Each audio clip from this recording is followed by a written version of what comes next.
was growing up as a young boy, and I wasn't a teenager, but I was anyway. The Our primary diet was chicken for its meats, chicken and fish. Uh, Chicken because it was the cheapest thing in the United States, I think. Fish because my dad can go to the river and fish any time of day, any day he wanted to. And as you can imagine, you get tired of that. But being in this situation we were in, uh, it was just normal. It all depended on if Dad did anything that day. Sometimes my dad wouldn't even get out of bed, and sometimes he'd get out of bed and be gone all day. And we were trying to figure out, are we going to eat today, or if we might.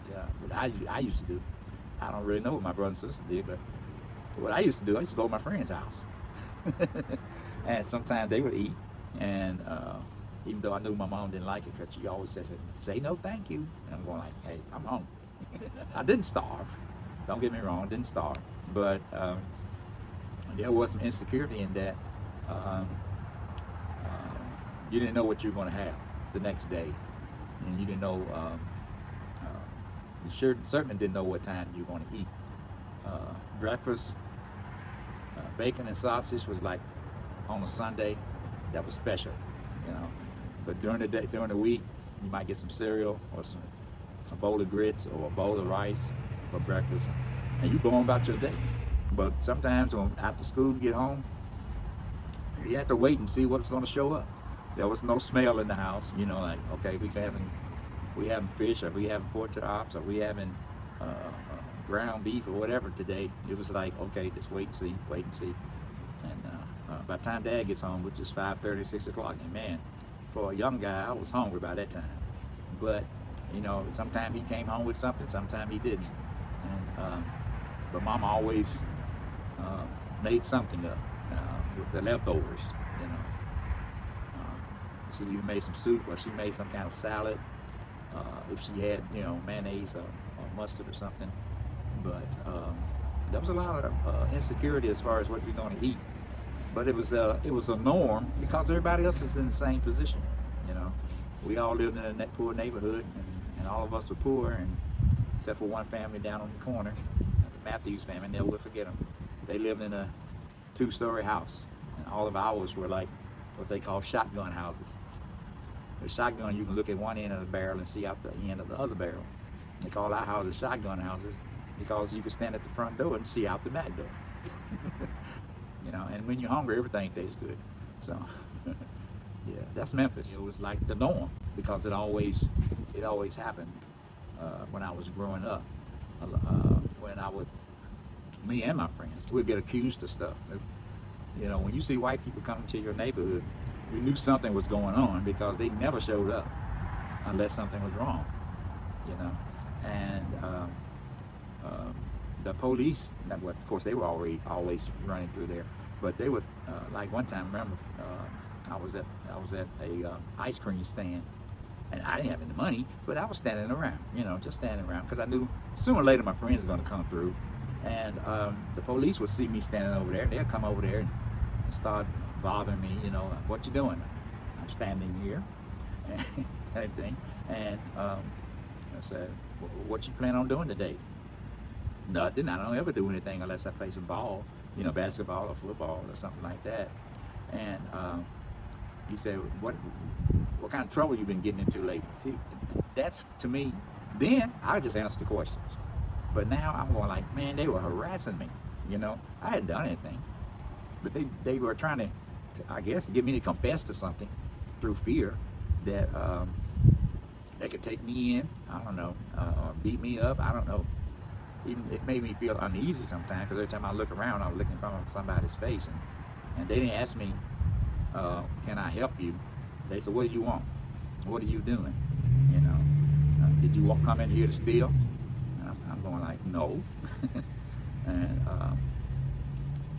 stuff like that. You can sit at the table, you can sit at the counter and order. But they make you it's only one seat left, and it wasn't marked for whites only. It was a thing that, you know, if you sit down, you don't have to get up and let somebody white sit down. Like unspoken rule. Unspoken rule, yes. And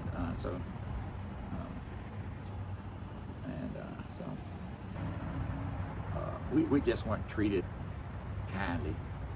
And there's one thing that we had to, or at least I had to remember, is like my mom and dad said, you know, you just move on. Don't start anything, because if you start something, then they have reason to hit you. They have reason to arrest you and accuse you of anything, because it's going to be your word against theirs, and they're going to always win over. They're going to always win. Yeah. Growing up again, you know, we fought.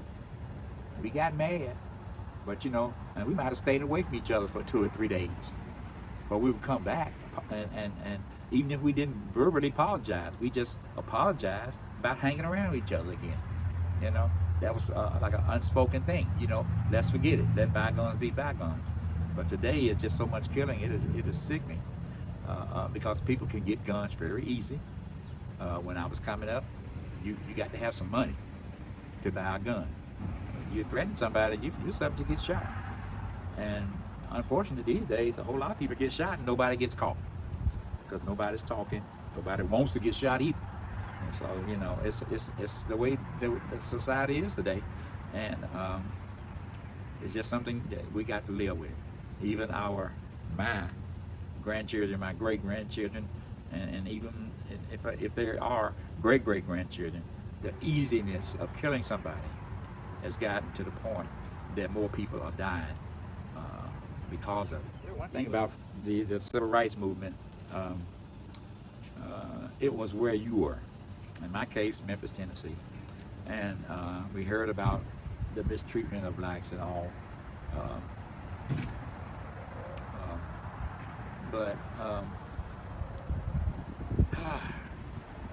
trying to think of something I hadn't talked about, but civil rights is real.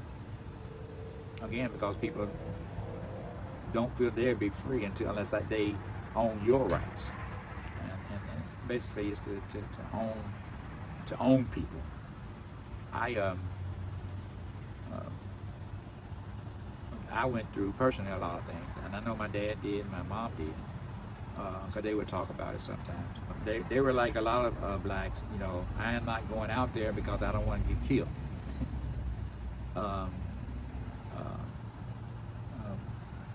I went to a march, but they started rioting, so I had to turn around and go back home, because I was intending on being peaceful and not being running around there and getting shot at. Now, once he acted up and they took him to jail, they did not have to beat him, try to beat the life out of him. That's civil rights. You know, you know, you can take me to jail for doing what you think I did wrong, but you have no reason to put your hands on me. You have no reason to beat me upside the head with clubs and all that kind of stuff. But maybe even throw me in jail, but you know, but not to kill me. And unfortunately, that's where a lot of things have resulted, is in civil rights being up to the point where you're not going to have any.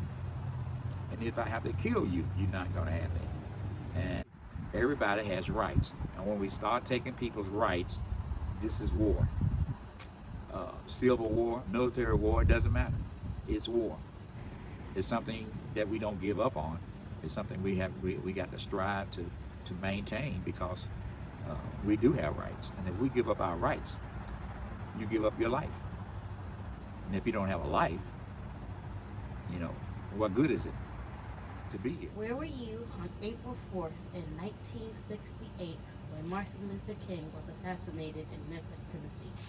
I was, well, maybe 30 minutes before where I was on my way to my then girlfriend's home. Just going over there to visit. Told my mom and dad where I was going.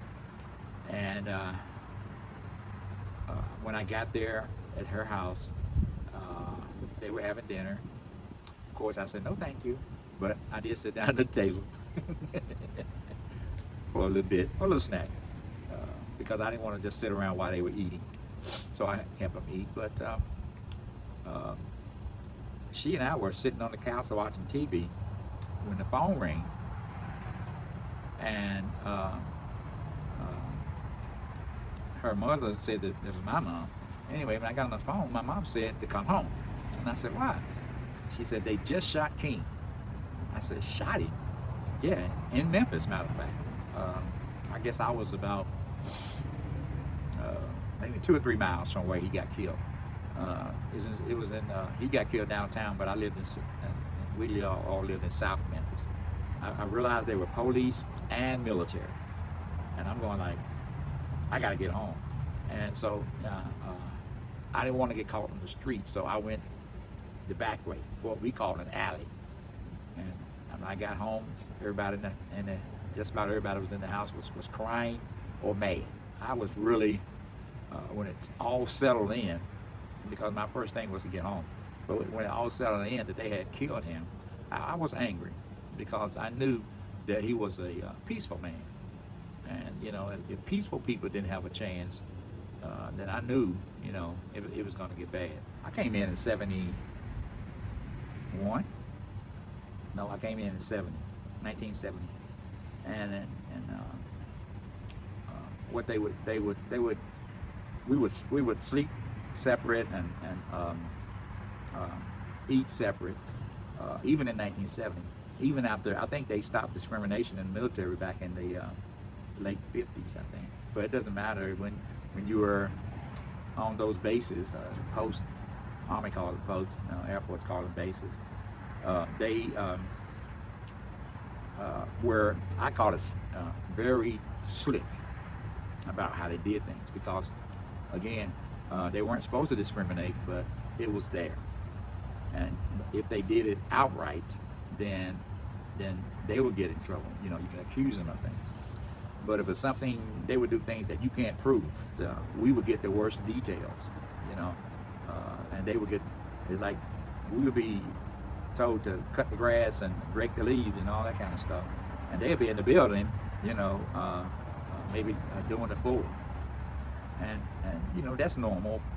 But at the same time, when you always do it, you know, and when they always do what they do, and we always do that, that's discrimination. I did not go to Vietnam. I almost did, but I know guys that came back from Vietnam would tell us how bad they were treated over there because there was no way of recording what was happening, and the blacks didn't snitch on blacks and whites didn't snitch on whites. They had to watch their back because when the enemy was attacking, some of them would even shoot you, you know, and say that you were killed in the act of fighting the enemy. If somebody saw it, it's friendly fire, you know, and friendly fire exists, you know, which is accidentally killing somebody on your team. But at the same time, it didn't exist for us. The word was getting to them what was going on, and they knew they were forced to take action. So a lot of whites just got out the military because they just couldn't stand us and they didn't want to be near us. You know, they'll tell you, you know, that get close to me, your black gonna wear off, and I don't want to get dirty, you know, all that kind of stuff.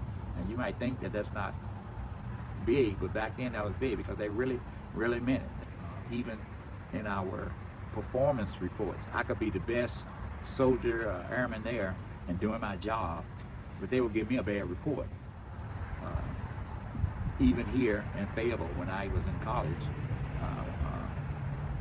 a young man I was talking to a white girl, and he walked up, and I don't know, I was thinking about something else, but he walked up and talked to her about me.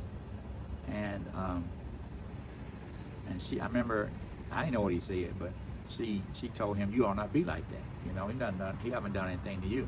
And he walked off. And I asked her, I said, what did he say?